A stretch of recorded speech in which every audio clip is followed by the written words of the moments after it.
우리가 교회에 다니는 목적은 여러분들에게 굳이 설명할 필요도 없습니다. 영생을 얻기 위함입니다. 영생을 얻기 위함입니다. 영생이 무엇입니까? 영원히 사는 거예요. 영원히. 성경에서 말하는 영생이란 천국에서 사는 것을 얘기합니다. 영원히 천국에. 지옥에 가는 사람들도 영생을 얻습니다. 영원히 삽니다. 그런데 사는 곳이 달라요. 그게 천국에서 사느냐, 지옥에서 사느냐로 갈라지는 겁니다. 우리가 영원이라는 개념이 우리에게는 잘 와닿지 않습니다. 너무나 큰 범위라서 그렇습니다. 그런데 여러분, 지구를 한번 생각해 보십시오. 지구가 있기 전부터 지구가 소멸할 때까지를 영원이라고 얘기합니다. 그렇죠? 지구의 나이가 얼마나 됐습니까? 알지 못합니다. 누구도 알지 못합니다. 40억 년, 60억 년 이렇게 얘기를 하는 사람들이 있는데 하나도 믿을 게 못 됩니다. 우리는 지구의 나이를 측정할 수가 없어요. 우리의 지식으로는 그 나이를 측정할 수가 없습니다. 그 영원한 기간, 앞으로도 그동안에 지내온 지구의 나이도 우리가 가늠할 수가 없는데 소멸할 때까지는 얼마가 걸릴지 알 수 없습니다. 그 장구한 세월을 우리가 지옥에서 살 건지 천국에서 살 건지 여러분들이 결정을 하는 겁니다. 여러분들 자신이 스스로 결정을 하는 겁니다. 우리가 영생을 얻기 위해서 제일 먼저 해야 될 일이 있다고 주님께서 말씀을 하셨어요. 그게 무엇입니까? 그게 회개하다. 회개하다. 제일 먼저 해야 될 일은 회개입니다. 회개가 무엇입니까? 우리가 우리의 혼이 이 영과 연합해서 살던 삶에서 이 영을 내보내고 우리의 혼이 이 하나님의 영과 연합하는 것, 연합하러 돌아오는 것, 이건 애초부터 있었어요. 하나님이 만드시는 것은 절대로 없어지지 않습니다. 뭐든지 없어지지 않아요. 이 세상에 어떤 물질도 없어지지 않습니다. 하나님이 만드신 것은 절대로 없어지지 않아요. 네. 저희 아이가 그 전에 여의도에 이제 IFC 건물이 들어서기 시작했을 때입니다. 그게 이제 건물이 이제 세 동이 엄청난 큰 규모로 지어진다는 소식을 듣고 저희 애가 저한테 와서 물었어요. 아빠, 이 지구상에 이렇게 큰 건물들이 자꾸 이게 많아지면 지구 무게가 무거워지는 거 아니에요? 그래서 이 땅으로 가라앉든지 아니면 이 지구가 다른 데로 궤도 이탈을 하든지 그러는 거 아니에요? 이렇게 물어본 적이 있습니다. 지구의 질량은 절대로 변하지 않습니다. 네, 이게 과학자들이 얘기하는 질량 불변의 법칙입니다. 질량 불변의 법칙을 설명하려면 물리화학적인 이론을 같이 설명을 해야 되는데 아무튼 변함이 없다. 절대로 변하지 않습니다. 무게가 우리가 그동안에 이 세상을 지나온 사람들이 수천억 명이 될지 수조 원이 될지 모르지 않습니까? 그 사람들이 다 흙으로 돌아갔어요. 그 흙의 무게가 늘어났을 거 아닙니까? 그렇죠? 무게는 똑같습니다. 질량 불변의 법칙이다. 이렇게 생각을 하시면 되겠어요. 예. 그래서 이 혼이 영과 연합하는 것, 이것을 회개라고 그럽니다. 우리말로 회개라고 번역을 했는데 이 회개의 번역은 오역이다, 잘못된 번역이다 라고 말씀을 드린 바 있습니다. 절대로 잘못을 뉘우치는 게 아니에요. 우리는 죄 덩어리이기 때문에 죄가 뭔지도 모르고 죄에서 벗어나는 게 뭔지도 모릅니다. 죄를 깨달을 수가 없어요. 우리는 모든 행동 자체가 죄이기 때문에 죄를 깨닫지도 못합니다. 근데 어떻게 죄를 회개를 하라는 얘기입니까? 이게 돌아오라는 얘기예요. 그래서 성경에 나오는 모든 회개는 돌아옴으로 바꿔서 읽으십시오. 그러면 정확한 뜻이 될 겁니다. 그런데 이 회개하라는 말이 메타노에오라고 예수님의 제자들은 번역을 하면서 선택을 했어요. 우리는 이 번역본을 지금 읽고 있는 겁니다. 성경을 읽는데 번역본을 읽고 있는 거예요. 근데 몇 번 번역을 했어요. 이게 다른 말로 번역을 해서 이게 지금 많은 부분들이 오해가 있는 거죠. 근데 예수님의 제자들은 예수님이 회개하라는 말씀이 메타노에오다, 그리스어로 메타노에오가 더 가깝다라고 판단을 한 거예요. 그래서 메타노에라는 말씀을 번역을 했는데, 이 회개하라는 말은, 메타노에로라는 말은 돌아오다, 슈브, 히브리어의 슈브를 번역을 한 말이에요. 근데 이 슈브를 번역한 말이 유대인들에게 또 한 단어가 있었습니다. 그것이 바로 에피스트레포다. 유대인 디아스포라를 위해서 유대인 율법학자들이 이 지중해 연안 유럽 각지로 흩어져 버린 유대인들 디아스포라를 위해서 이 자손들이 하나님을 잊지 말라고 구약을 번역한 70여 권에 번역된 내용은 에피스트레포로 번역을 했다. 그런데 후에 예수님의 제자들은 에피스트레포를 메타노에어로 바꿨다. 메타노에어하고 에피스트레포하고의 차이는 외면적인 것이냐 아니면 전인적인 것이냐. 내 외면뿐만이 아니고 내 내면까지도 전체적으로 다 돌아와야 되는 것이냐로 갈라진다. 이 말씀이었습니다. 이게 굉장히 중요한 말이에요. 이게 제가 이렇게 여러분들에게 해석을 해서 여러분들에게 알려줘서 쉽게 여러분들이 그 지식을 접하지만 굉장히 심오한 뜻이 있습니다. 이게 그래서 우리가 메타노에오를 취할 것인지 에피스트레포를 취할 것인지 우리가 결정을 해야 된다는 것입니다. 이렇게 하게 되면 메타노에오를 하게 되면 우리가 육혼영 하나님과 연합을 하게 됩니다. 이 상태가 거듭난 상태라고 그랬습니다. 우리가 죽기 전에 이 상태를 만들어야 되는 거예요. 죽고 나면 아무 소용이 없습니다. 이미 죽을 때 이미 지옥이냐 천국이냐로 딱 나누어지기 때문에 죽고 나서 아무리 우리가 메타노에오를 해봤자 기회가 없습니다. 주어지지도 않고요. 기회가. 사는 동안 죽기 전에 이 상태를 이루어야 되는데 이 상태를 이루는 사람들은 이 땅에서 천국을 누리면서 사는 거예요. 그리고 이 천국을 누리고 사는 사람들이 그대로 우리가 죽어서도 천국으로 갑니다. 그런데 그렇지 않으면 이 땅에서 지옥 같은 삶을 살다가 지옥으로 가게 되는 겁니다. 이건 다 우리가 사는 동안에 결정이 되는 거예요. 그래서 우리가 일찍 믿어야 되는 이유가 여기에 있습니다. 나중에 믿으면은 이런 게 있다는 것조차도 몰라요. 죽을 때 믿는 사람들은 이런 게 있는 건지도 모릅니다. 이런 게. 그런데 우리가 회개하기 위해서 거쳐야 될 관문이 있다고 그래요. 관문이 있다고 주님이 말씀을 하세요. 그게 뭐냐? 좁은 문 좁은 길입니다. 좁은 문 좁은 길. 다시 말하면 좁은 문 좁은 길을 다른 말로 십자가라고 얘기합니다. 좁은 문 좁은 길은 십자가의 길이야. 다른 사람들이 찾지 않는, 가고 싶어 하지 않는 길이야. 그게 좁은 문 좁은 길이야. 그런데 느닷없이 주님이 갑자기 거짓 선지자 얘기를 꺼내십니다. 오늘 제가 여러분들에게 전하는 설교 말씀 중에서 이게 왜 갑자기 이렇게 주님이 십자가를 얘기하시면서 거짓 선지자 얘기를 하셨는가를 찾으셔야 됩니다.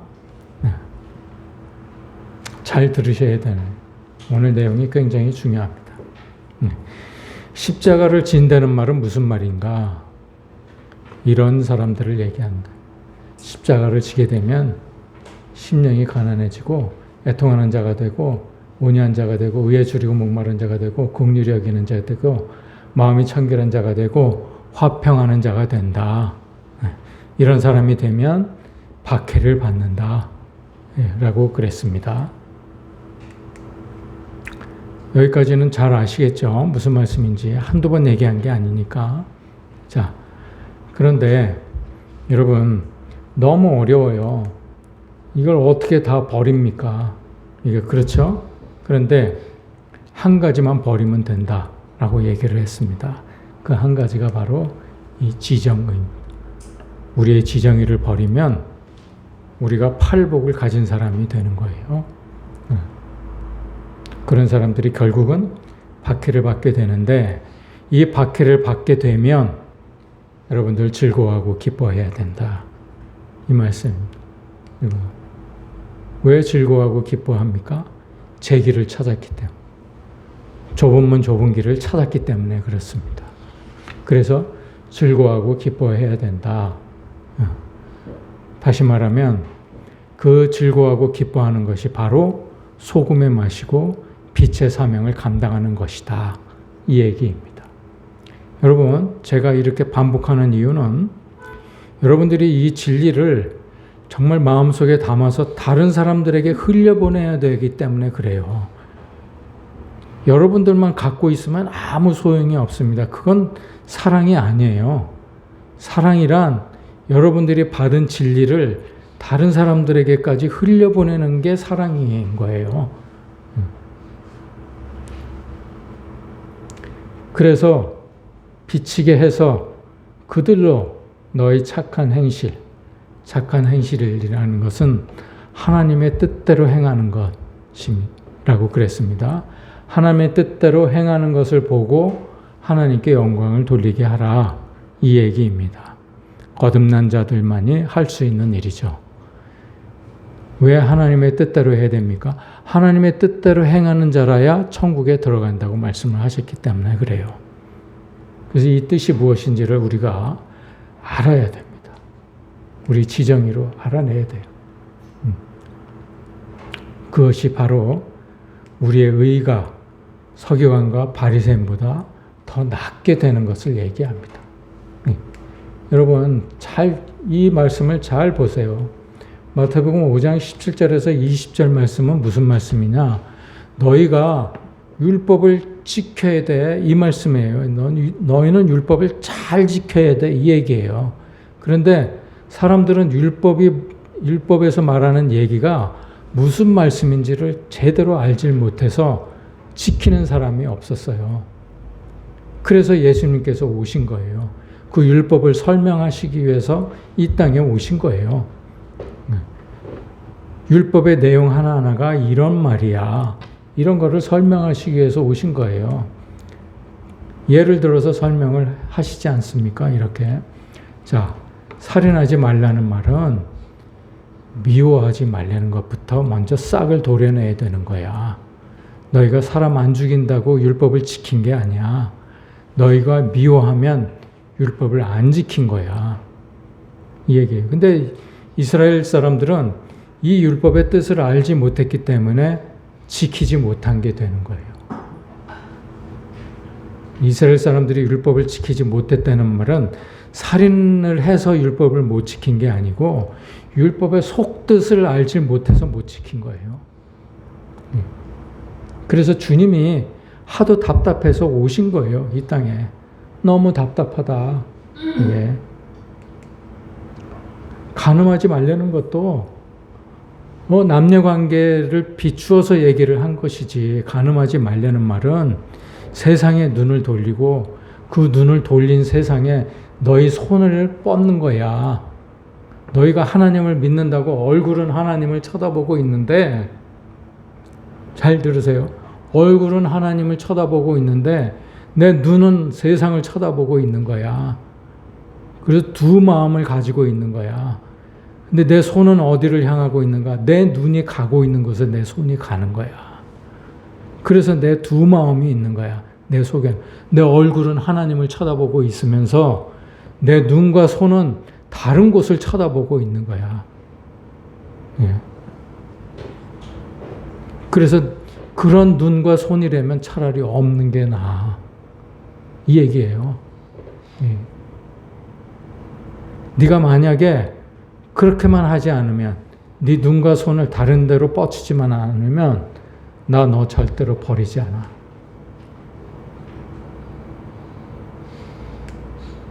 너를 꼭 지켜줄 거야. 끝까지 너를 지켜줄 거야. 영원히 지켜줄 거야. 이 약속을 하신 거예요. 이게 복음이에요. 이게. 이 미움이 어디로부터 났는가? 아주 자세하게 설명을 하세요. 정욕이다. 정욕. 정욕이 뭡니까? 우리 지정이가 만들어낸 욕심이에요. 이것이 정욕이에요. 그래서 이 지정이를 버리면 이 욕심을 버리게 되고, 지정이를 버리면 미워하는 감정도 없앨 수 있는 거예요. 지정이를 버리기 전에는 절대로 미워하는 감정을 여러분들한테서 없앨 수가 없습니다. 여러분 곰곰이 생각을 해보세요. 여러분들이 누구를 미워했다. 그러면 무엇 때문에 미워합니까? 여러분들 지정이가 여러분들 자신 스스로를 옳다고 생각하기 때문에 미워하는 거예요. 그렇지 않습니까? 그 지정이를 버리라 이 얘기예요. 그러면 너희들한테서 미워하는 감정이 생기질 않는다.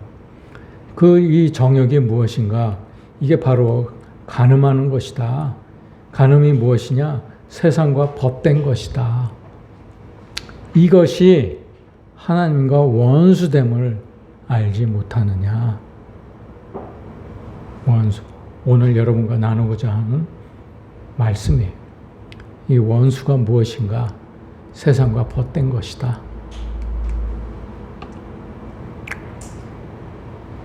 이 정욕은 누가 가지고 온 건가? 마귀가 이세벨의 탈을 쓰고 우리에게 바알과 아세라를 가지고 온 것이다. 우리의 눈을 후리기 위해서 바알과 강력한 풍요의 신과 다산의 신을 가지고 온 것이다. 그게 정욕이에요. 그게. 근데 이세벨과 우리는 더불어서 지금 먹고 살지 않느냐 이 얘기입니다. 우리는 다 이세벨과 더불어서 간음하는 자들이에요. 나는 얼굴은 하나님을 믿겠다고 쳐다보고 있는데 내 눈과 손은 세상을 쳐다보고 있는, 세상에 손을 뻗치고 있는 거예요.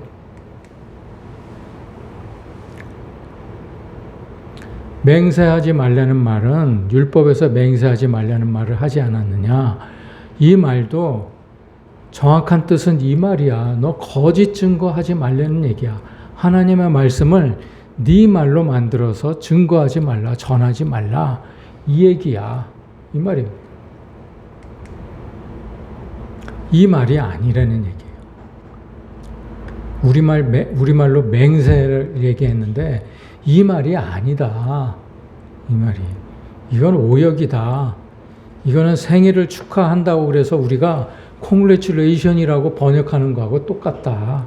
이 얘기예요. 생일을 축하하는 사람한테 congratulation이라고 그러면 안 된다고 그랬죠. 우리가 아니까 말을 안 쓰죠. 알기 전에는 쓸 수밖에 없는 거예요. congratulation이라고.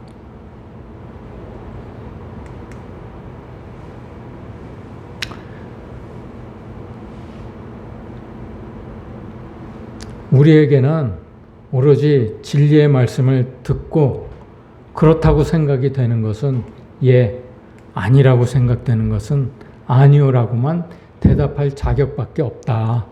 너희들에게는 그 자격밖에 없어. 다른 걸로는 다른 말로 너희가 말을 만들어서 진리를 전하지 마라. 듣는 대로만 전해. 이 말씀이에요. 듣는 대로만 전해. 또 눈은 눈으로 이는 이로 갚으라 했다는 것을 너희가 들었으나 어디서 들었다는 거예요? 율법에서 들었다는 얘기예요. 율법에서. 나는 너희에게 이르노니 악한 자를 대적하지 말라. 마귀를 대적하지 말라. 누구든지 내 오른편 뺨을 치거든. 이게 무엇입니까? 누구든지 악으로 너희들을 대적하거든 다른 걸로 줘라. 악을 선으로 갚으라는 얘기예요. 누구든지 내게 악으로 공격해 오거든 선으로 줘라. 선으로 돌려줘라. 이 얘기입니다. 굉장히 어려운 말씀이에요.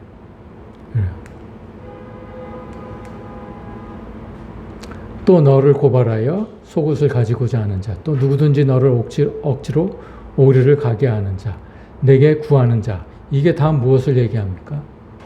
이 율법을 얘기하는 거예요. 율법.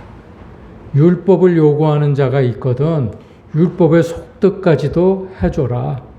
속뜻까지 해줘라. 속뜻까지 알았으니까 거기까지 해줘라. 율법을 요구하는 자가 있거든 거기까지 해주라는 말씀이에요. 이제 이 말씀이 눈에 탁 들어옵니까? 잘 안 들어옵니까? 표정들이 무표정이네요. 표정이 없어요. 자, 오늘 이 말씀을 여러분들과 같이 나누겠습니다. 또 내 이웃을 사랑하고 내 원수를 미워하라 하였다는 것을 너희가 들었으나 나는 너희에게 이르노니 너희 원수를 사랑하며 너희를 박해하는 자를 위하여 기도하라. 오늘 굉장히 조금 어려운 말씀이에요. 이같이 한즉 하늘에 계신 너희 아버지의 아들이 되리니 이는 하나님이 그 해를 악인과 선인에게 비추시며 비를 의로운 자와 불의한 자에게 내려주심이라. 자, 한 구절 한 구절씩 여러분과 같이 나누도록 하겠습니다. 자, 내 이웃을 사랑하고 내 원수를 미워하라. 여기까지는 어디를 말씀을 하신 거예요? 내 이웃을 사랑하고 내 원수를 미워하라 하였다는 것을 너희가 들었으나 어디에서 들었다고요? 율법에서 들은 거예요. 이건 율법의 말씀이에요. 이건 구약의 말씀이에요. 구약의 말씀. But 자, 대등절이에요. 이게 but 등위 접속사예요. but 대등절 같은 말이라는 얘기죠.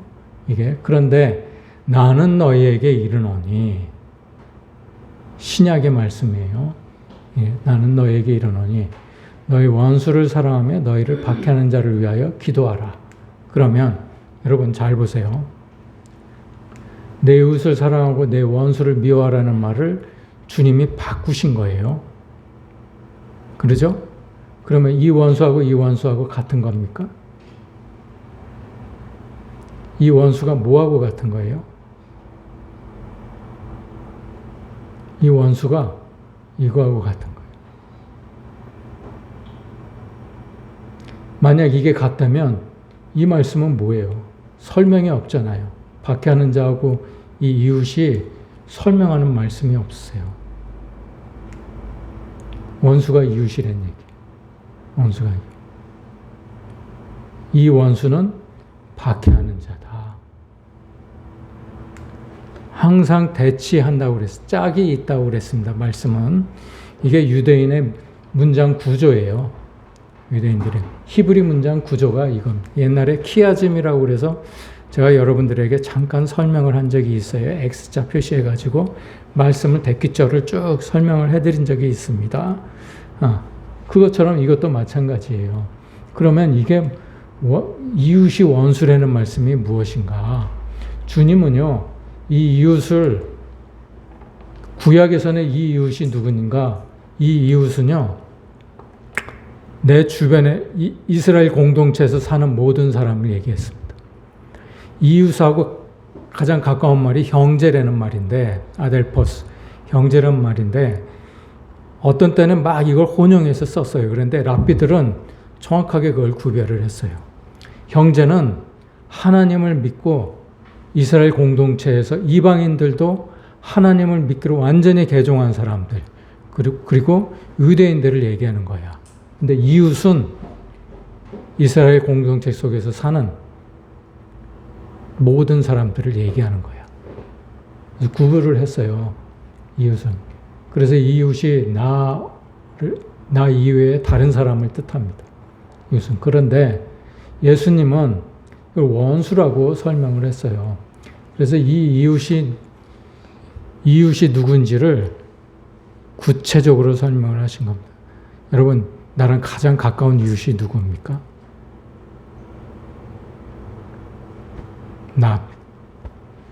나랑 가장 가까운 이웃이 나예요. 나. 나가 왜 원수가 됩니까? 내 지정의가 하나님 나라를 이루지 못하게 막기 때문에 그런 거예요. 그러잖아요. 이해가 되십니까? 이건 나만 포함한 것, 나를 포함한 모든 사람을 얘기하는 것이지만 제일 지금 중점적으로 봐야 될 거는 나라는 얘기예요. 원수를 사랑하라. 이 앞에 사랑하고 이 사랑은 똑같은 말이에요. 이건 헬라어로 아가파오입니다. 아가파오가 무슨 말입니까? 하나님의 사랑을 전해주는 거예요. 하나님의 사랑을 전해준다는 말이 무엇입니까? 무슨 말이에요? 진리를, 하나님의 말씀을 전해주는 거예요. 그게 아가파오예요. 하나님은요, 우리가 어떠한 상태든지 진리의 말씀을 계속 베푸세요. 그게 자비를 베푸는 거예요. 그게. 원수를 사랑하라. 이 말은 하나님의 말씀을 되뇌어라. 이 얘기예요. 내 자신에게도 다른 사람에게도 하나님의 말씀을 계속 전해줘라. 이 말씀이에요. 이게 굉장히 어려운 말씀입니다. 그러면 이 원수하고 박해하는 자하고 뭐가 다른가? 이 원수는 이스라엘 나라를 건설하는데, 이스라엘이 하나님 나라라고 생각을 했어요. 유대인들은. 그죠? 그래서 이스라엘 나라를 건설하려고 그러는데 수없이 많은 방해가 있었죠. 가나안 칠족들, 그 다음에 바벨론, 페르시아, 로마, 수많은 사람들이 원수였어요.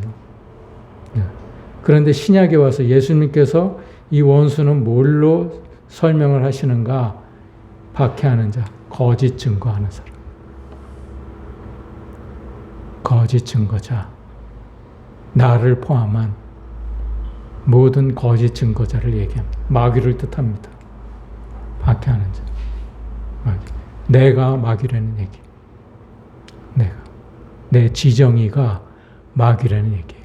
그래서 내가 하나님 나라를 건설하는데 제일 큰 걸림돌이다. 내가 하나님 사람이 되기 위해서 제일 큰 걸림돌은 누구야? 나라. 너다. 이 얘기입니다. 이 얘기. 원어를 보면 다 그 내용이 다 들어가 있어요. 이 단어의 뜻을 보면 그 내용이 다 들어가 있어요. 시간이 없으니까 여러분들에게 제가 요약해서 설명을 해드리는 거죠. 자, 그러면 이웃이 누군가 우리가 한번 생각해 볼 필요가 있습니다. 구체적으로, 그죠? 이웃이 과연 나를 지칭하는 것인가? 누가복음 10장에 보면요, 이런 대목이 나옵니다. 어떤 율법사가 예수님께 시험하려고 다가옵니다. 시험을 해요. 내가 영생을 얻으려면 무엇을 하여야 하오리까? 라고 물어봅니다. 질문 자체가 굉장히 사악해요. 질문이. 무엇을 해야 영생을 얻는 게 아니에요. 우리는 무엇이 되어야 영생이 얻는 것이지 무엇을 내가 한다고 영생을 얻는 게 아니에요. 내가 어떤 행위로 영생을 얻게 되는 게 아니고 내가 어떤 존재가 되느냐에 따라서 영생이 얻어지고 안 얻어지고 그러는 거예요. 내 존재가 어떤 존재냐 이거에 집중을 해야 되는데 그 율법사는 내가 무엇을 하여야 영생을 얻으리까라고 물어봤어요. 율법이 그렇게 가르쳤기 때문에 그래요. 율법은 행해 이렇게 해라고 그래야지만 영생을 얻는다고 가르쳤기 때문에 그래요. 그래서 예수님이 뭐라고 대답을 하십니까? 예수님의 율법사가 율법을 들고 나왔기 때문에 율법으로 대답을 하십니다. 율법에는 뭐라고 그러느냐? 그러니까 내가 마음을 다하여 목숨을 다하여 뜻을 다하여 온 힘을 다해서 내 하나님을 사랑하고 내 이웃을 내 자신과 같이 사랑하라 하셨나이다.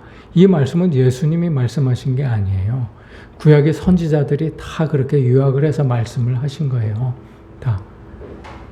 하나님을 사랑하고 내 이웃을 사랑하라고 그랬습니다. 그러니까 잘 안 해.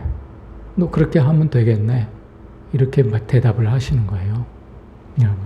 그러니까 이 율법사가 예수님을 시험하러 왔다.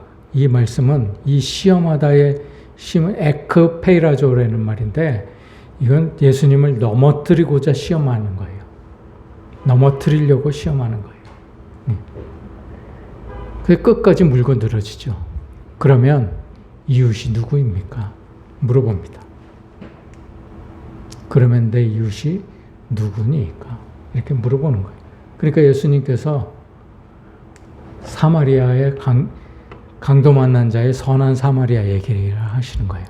어떤 사람이 예루살렘으로부터 예루살렘으로 내려가다가 강도를 만났는데 그 강도 만난 자를 상처난 것을 잘 싸매어주고 여관에 데려다주고 그 사람에게 이틀치 임금을 줘가면서까지 잘 보살피라고 그러고 갔다. 누가 그 강도 만난 자의 이웃이냐? 그러니까 그 율법사가 얘기를 합니다.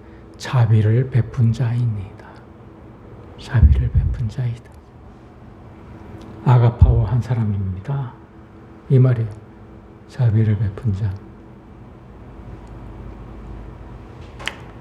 자, 이 강도 만난 자는 누굽니까? 우리예요. 우리가 강도 만난 자예요. 마귀로부터 완전히 우리의 영을 뺏긴 상태입니다. 강도 만난 자.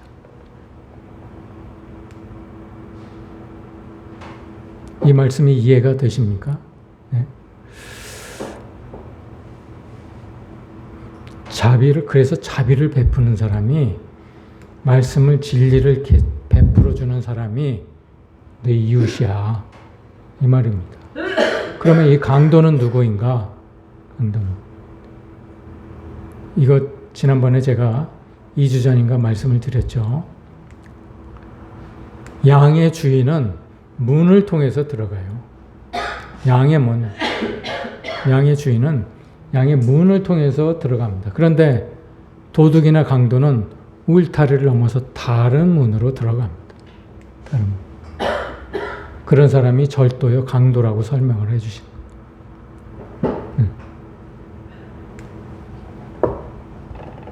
훔치러 가는 사람. 우리를 훔치러 들어오는 사람. 이게 강도예요. 강도.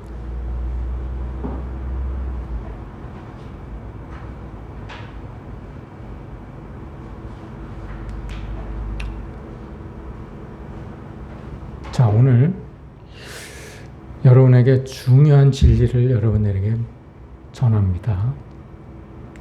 자, 또 내 이웃을 사랑하고 내 원수를 미워하라 하였다는 것을 너희가 들었으나 나는 너희에게 이르노니 너희 원수를 사랑하며 너희를 박해하는 자를 위하여 기도하라. 사랑하라고 그러지 않았어요. 기도하라 라고 그러셨어요. 이같이 한즉 하늘에 계신 너희 아버지의 아들이 되리니. 자, 아주 고약하게 번역을 해놨습니다. 여러분, 이게 무슨 말이에요? 이같이 한즉, 그러면 이렇게 하면 네가 하나님의 아들이 된다. 이 말씀 아니에요. 그죠? 이걸 문자 그대로 해석하면 그렇지 않습니까? 그러면 행위로 아버지의 아들이 되네.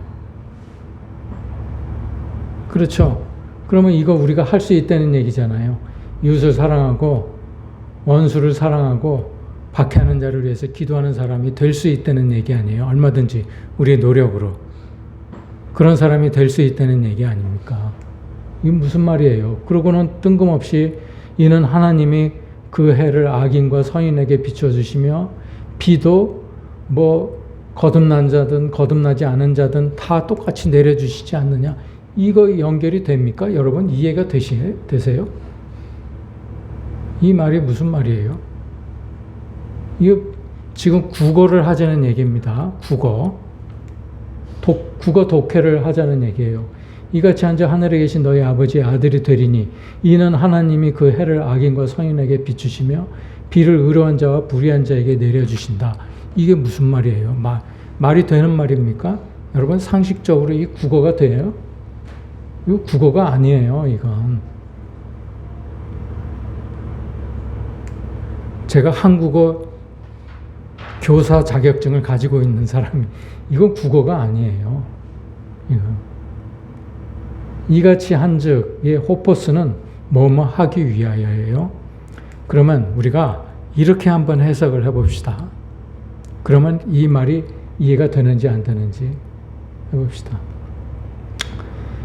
네 원수를 사랑하고 너희를 박해하는 자를 위하여 기도하는 사람이 되기 위해서 하늘에 계신 너희 아버지의 아들이 되라. 왜냐하면 하나님이 그 햇빛을 모두 악인이든 선인이든 모든 사람에게 비추어 주시고 비도 거듭난 자든 거듭나지 아니하는 자든 모든 사람에게 똑같이 내려주시지 않느냐. 그러니까 네가 하나님의 아들이라면 원수도 사랑할 줄 알고 박해하는 자도 기도할 줄 아는 사람이 되어야 된다. 어떤 게 여러분들 이해가 되세요? 어떤 말이 이해가 되세요? 우리 이 성경책이요, 신약이 처음부터 회개라는 말로 번역을 하면서 이 하나님의 말씀을 완전히 왜곡하기 시작하더니 결국 이 완전히 삼천포로 빠지지 않습니까? 이거요. 이같이 한즉 이 말을 번역을 못한 거예요. 호포스. 이 말을 번역을 하지 못한 거예요. 심지어 메시지 성경 같은 데서도 너희는 너희의 참된 자아, 하나님이 만드신 자아를 찾게 될 것이다. 이건 결론은 알았는데 이 말씀이 아니잖아요. 지금 여기서 말씀하신 건 아니잖아요.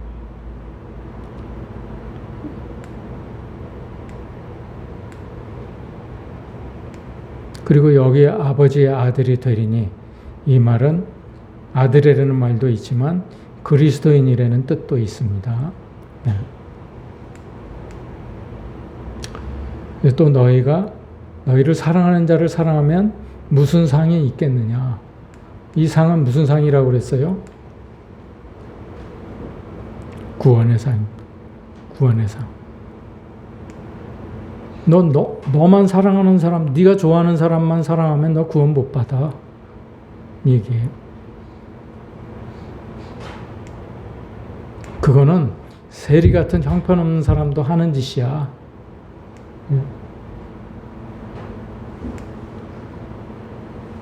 이 말씀이에요. 다음 주에 한 번 더 되새기면서 우리가 더 이해하도록 한번 해보겠습니다. 마지막으로 여러분들에게 전하고자 하는 말씀이 있어요. 여러분들은 어떻게 해서든지 이 혼이 영을 발견하셔야 되는 거예요. 여러분 속에 있는 영을 발견하셔야 되는 거예요. 그게 뭘 뜻하는가? 여러분 제가 오늘 사진을 한 장 가져왔는데요. 이 어린아이의 모습입니다. 어린아이. 잘 보십시오. 이 어린아이의 표정을 잘 보세요. 그렇게 특별하게 잘날 것도 없고 특별히 특징이 있는 것도 아니에요. 그런데 이 아이의 시선이 있어요. 이게 지금 뭘 바라보고 이 표정을 짓는데 우리는 이 사진에서 얻을 수 있는 게 별로 없습니다. 그렇죠. 그냥 다 어린애면 다 이런 표정을 짓게 되지. 지을 때도 있지. 이런 거죠. 그런데 이 시선이 뭘 향했는지를 보게 되면 이 아이가 왜 이런 표정을 지었는지 이해하게 돼요. 이 아이를 보는 시선이 이 아이를 보는 우리의 마음이 달라진다는 거예요. 뭘 보고 있는지 볼까요?